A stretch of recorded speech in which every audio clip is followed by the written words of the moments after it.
Assalamualaikum warahmatullahi wabarakatuh. Salam sejahtera untuk kita semua.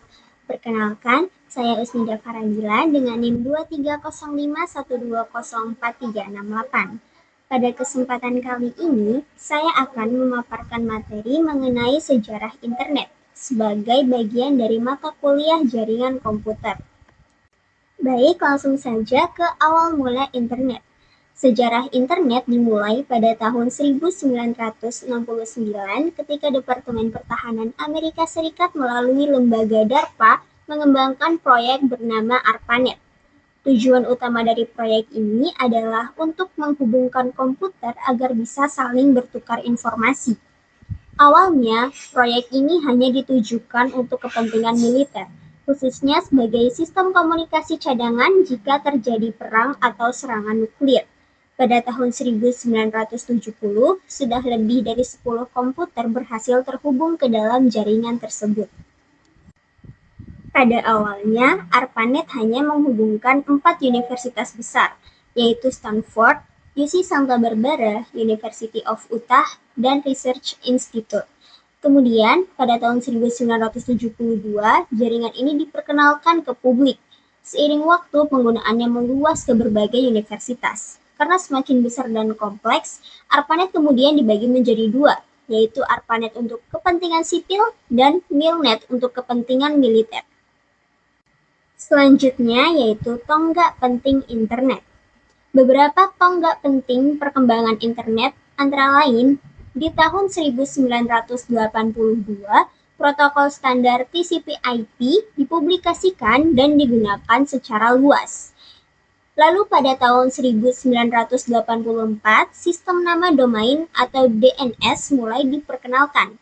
Kemudian di tahun 1986, NSFNet menggantikan peran ARPANET sebagai jaringan riset utama.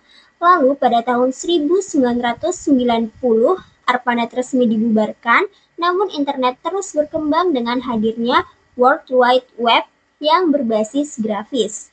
Tahun 1993, internet berdiri untuk mengelola pendaftaran nama domain.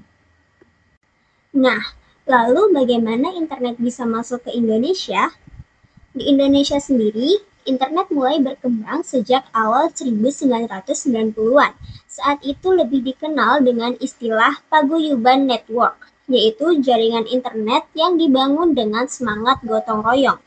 Tokoh-tokoh penting dalam sejarah awal internet Indonesia diantaranya adalah RMS Ibrahim, Suryono Adi Sumarta, Robby Subiakto, serta Ono W. Purbo.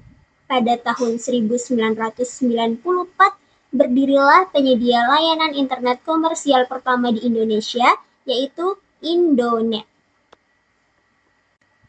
Awalnya, inspirasi internet di Indonesia lahir dari komunitas radio amatir ITB pada tahun 1986. Kemudian pada tahun 1994 berdiri dua ISP resmi yaitu IPTEKNET dan Indonet. Sekitar tahun 1996 hingga 1998, fenomena warung internet atau warnet mulai populer dan menjadi sarana utama masyarakat untuk mengakses internet. Hingga pada tahun 2000 dibentuklah Asosiasi Warnet Indonesia atau biasa disebut AWARI. Lalu apa sih manfaat internet itu? Nah, internet memberikan banyak manfaat bagi kehidupan kita. Pertama, menjadi sarana komunikasi yang murah dan cepat. Kedua, menyediakan sumber informasi yang sangat luas. Ketiga, membuka peluang usaha baru di berbagai bidang. Dan keempat, internet menghapus batas geografis sehingga siapapun bisa berkomunikasi dan mengakses informasi dari mana saja. Selain manfaat, internet juga memiliki berbagai aplikasi penting, misalnya untuk resource sharing atau berbagi sumber daya, baik file maupun perangkat. Untuk komunikasi, kita mengenal email, chat, hingga telepon internet atau VoIP. Untuk informasi, ada World Wide Web yang biasa kita sebut WWW dan FTP. Selain itu, internet juga mendukung layanan seperti mailing list, SMS, web, hingga teleconference. Nah, dari paparan yang sudah saya sampaikan tadi, dapat kita ketahui bahwa internet awalnya lahir dari proyek militer di Amerika, namun kemudian berkembang menjadi kebutuhan global. Di Indonesia sendiri, internet berawal dari semangat paguyuban hingga akhirnya berkembang menjadi layanan komersial. Kini, internet memberikan manfaat besar mulai dari komunikasi, informasi, bisnis, hingga hiburan. Baik, cukup sekian presentasi saya mengenai sejarah internet. Terima kasih atas perhatian Anda. Wassalamualaikum warahmatullahi wabarakatuh.